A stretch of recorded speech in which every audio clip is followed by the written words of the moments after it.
The restaurant's rooftop was strung with golden fairy lights. The air scented faintly with jasmine. To anyone else, it was the perfect setting for a romantic evening. To Emma, it felt like the calm before a thunderstorm. Ethan stood as she approached, pulling out her chair. "Thank you for coming," he said. His voice was low, almost gentle, but his eyes carried 100 questions. They ordered, but neither touched their food. "I need you to be honest with me, Emma," Ethan said, leaning forward. "Lily, she's special. And when I look at her," he stopped himself, searching her face. "There's something you're not telling me." Emma's throat tightened. The truth pressed against her lips, but before she could speak, "Ethan!" Both turned to see Madeline Prescott gliding toward their table, her champagne dress catching the light like liquid gold.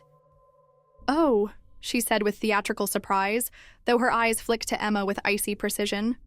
"I didn't realize you were entertaining." Emma forced a polite smile. "We're just talking about work." "Work?"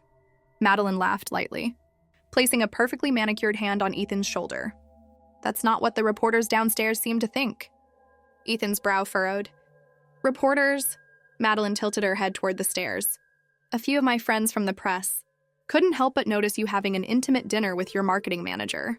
Quite the scandal, especially with the engagement announcement coming soon." Emma's heart dropped. "This isn't—" "Oh, darling," Madeline cut her off. "You don't need to explain to me. But you might need to explain to the public." She leaned in close to Ethan, just loud enough for Emma to hear. "Your father will be furious. I suggest you make this little situation go away before it ruins you." By the time Madeline drifted away, the damage was done. Ethan exhaled sharply, pushing back from the table. "I'm sorry. This isn't how I wanted tonight to go." Emma rose, clutching her purse like a shield. "Neither did I." Downstairs, the clicking of camera shutters followed her all the way to the curb. And the next morning, Emma's phone exploded with notifications. Her face was splashed across gossip blogs under headlines like, "Ethan Gray, S. Mystery Woman, the end of the Prescott engagement." By noon, her boss had called her in. "I have to take you off the campaign," he said grimly. "The client doesn't want the attention." Emma walked out of the office feeling like her entire world had shifted in a single night. And somewhere, Madeline Prescott was smiling. It was not her day. All things happened suddenly. Emma tried so hard to reach to this point. And now her future is uncertain. Ethan right back into her life. That's when the emotional stakes really spike. Emma's apartment felt smaller than ever, the walls closing in with every call she got from concerned colleagues. Her inbox was flooded, half pity, half venom. By the second day, she'd stopped opening her emails. But losing the ad campaign was only the beginning. 2 other clients quietly postponed their contracts. Her boss avoided her eyes in the hallway. The stress finally caught up to her Thursday morning. She found Lily sitting on the couch, pale and trembling, her skin burning with fever. "Mommy, my tummy hurts," Lily whispered. Emma's heart lurched. She grabbed her purse and they were out the door. At the hospital, Emma paced outside the exam room, twisting her hands together. The doctor came out, frowning slightly. "She has a severe infection. We need to keep her for observation, possibly overnight." Emma nodded, trying to hide the panic in her chest. Hospital bills were the last thing she could handle right now. But Lily came first. She was signing admission forms when she heard a deep voice behind her. "Emma?" She turned, and there was Ethan, his eyes instantly locking on Lily through the glass window. "What happened?" he asked, stepping closer. Emma swallowed hard. "She's sick. Fever, stomach pain. They're keeping her overnight." Ethan looked at her for a long moment, then his voice dropped. "Why didn't you call me?" The question cut through her like a blade. "Because she's my daughter," Emma said, her tone sharper than she intended. But Ethan didn't look away. Instead, his gaze softened in a way that scared her. "Emma, when I look at her, I see me. Don't tell me I'm imagining it." Her throat went dry. "Ethan."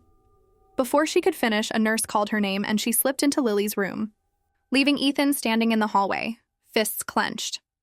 That night, Emma sat by Lily's bed, holding her tiny hand. She didn't hear the quiet footsteps until Ethan appeared in the doorway with 2 cups of coffee. "I'm not leaving," he said quietly. "Not until I have answers." And Emma knew the breaking point had finally come. She couldn't keep the truth buried much longer. Lily was discharged 2 days later. still weak but smiling when Emma carried her through the apartment door. For the first time in a week, Emma felt like she could breathe. But her relief didn't last. Her phone buzzed with a new message from an unknown number. "Meet me tonight, 7 p.m., Pier 9, or I go public." Attached was one of the hospital photos from the night Lily was born. Emma's hands shook. She didn't need to guess who sent it. Only one person was desperate enough, vindictive enough, to use Lily as a weapon. Madeline Prescott. On that evening, Emma bundled Lily with the neighbor and drove to the pier. The wind was sharp, the water black under the moonlight. Madeline was already there, draped in an ivory coat. Her lips curved in a smile that didn't reach her eyes. "Emma," she purred, "we both know what this is about, so let's skip the polite nonsense." Emma crossed her arms. "What do you want?" Madeline's smile widened. "Simple. You leave Ethan. Disappear. No calls, no texts. You go back to being no one.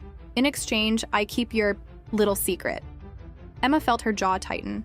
"And if I don't?" Madeline stepped closer, her heels clicking against the wooden boards. "Then I send this," she waved the photograph, "to every tabloid in the country. The story will write itself. Marketing manager tricks billionaire into fatherhood." And before Emma could answer, a voice cut through the night. "Madeline, put it down." Both women turned. Ethan was standing at the end of the pier, his face unreadable. Madeline's smirk faltered. "Ethan, I heard everything," he said, walking toward them. His eyes flicked to Emma. "Is it true?" Emma's throat tightened. She could lie. She could protect herself. But Lily's future was standing in front of her, demanding the truth. "Yes," she whispered. "Lily is your daughter." But silence. Only the sound of water lapping against the pier. Ethan's expression shifted. Shock, pain, and something else Emma couldn't name. Madeline's face twisted with fury. "You're going to throw everything away for her?" Ethan didn't even look at her. "Leave, Madeline. Now." She stormed past him. Heels Oh, Ethan turned back to Emma, his voice low but steady. "You should have told me." "I know," she said, her eyes wet. "I was scared." His gaze softened just enough to give her hope. "Then let's fix this. Together."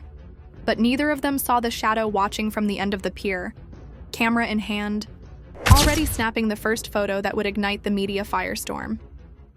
The next morning, Emma's phone lit up before sunrise. Her notifications were a wall of chaos. Calls from unknown numbers, unread messages piling up faster than she could swipe them away. When she finally opened one link, her stomach dropped. Front page headline, "Billionaire Ethan Gray, S. Secret Love Child Beneath It." A grainy pier photo of her and Ethan. Lily's face partially visible in the neighbor's arms. By 8 a.m., reporters were swarming outside her building. Shouts filled the street. "Emma, is the baby his?" "Were you hiding her for money?" Ethan called. "Stay inside." "I'm coming to get you." But before she could answer, there was pounding on the apartment door. "Emma Wilson?" A sharp female voice called.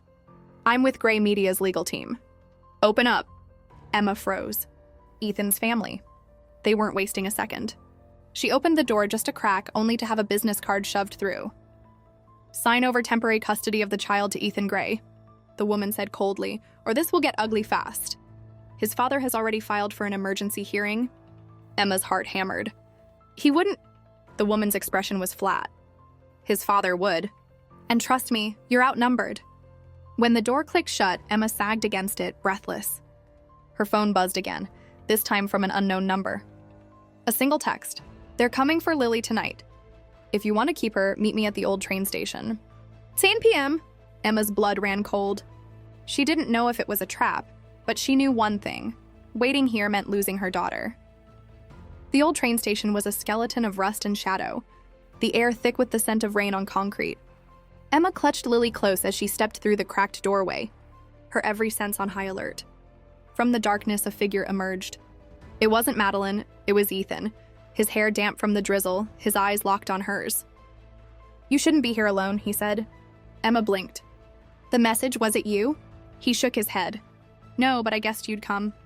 Before she could reply, the screech of tires echoed outside. Headlights spilled through the broken windows, and Ethan's father stepped out of a sleek black car, flanked by 2 lawyers and a security guard. "Emma," Mr. Gray said, voice like steel. "This charade ends tonight. Hand over the child, or I'll bury you in court." Ethan stepped in front of her. "You'll have to go through me." "You'd ruin yourself for this?" his father snarled. "For my family," Ethan shot back. "And if you push this, I'll walk away from Gray Enterprises. All of it." A stunned silence followed. His father's eyes narrowed. "You'd throw away billions for her?" Ethan didn't waver. "Try me." The lawyers exchanged uneasy glances. Mr. Gray's gaze shifted to Emma. To Lily, small, sleepy, and innocent in her mother's arms. His jaw tightened, but finally he turned on his heel. "This is a mistake," he said, climbing back into the car. "And you'll regret it." The black sedan roared into the night. The moment the sound faded, Emma let out a breath she hadn't realized she was holding. Ethan turned to her, his expression softening. "It's over," he said. "No more hiding. No more threats. We're doing this together." Emma smiled through the tears she'd been holding back for months. "Together," she whispered. They walked out of the train station as the rain began to fall. Lily safe between them, the storm behind them at last, and the first light of a new future breaking through the clouds. A few days later, Ethan's father cannot afford to lose his son and grandson Lucas, so he had to accept Ethan's wishes. Madeline had to give up on the engagement and went back to Paris. The four of them, Ethan, Emma, Lucas, and Lily, can finally live together as a family. Emma became Mrs. Gray billionaire wife.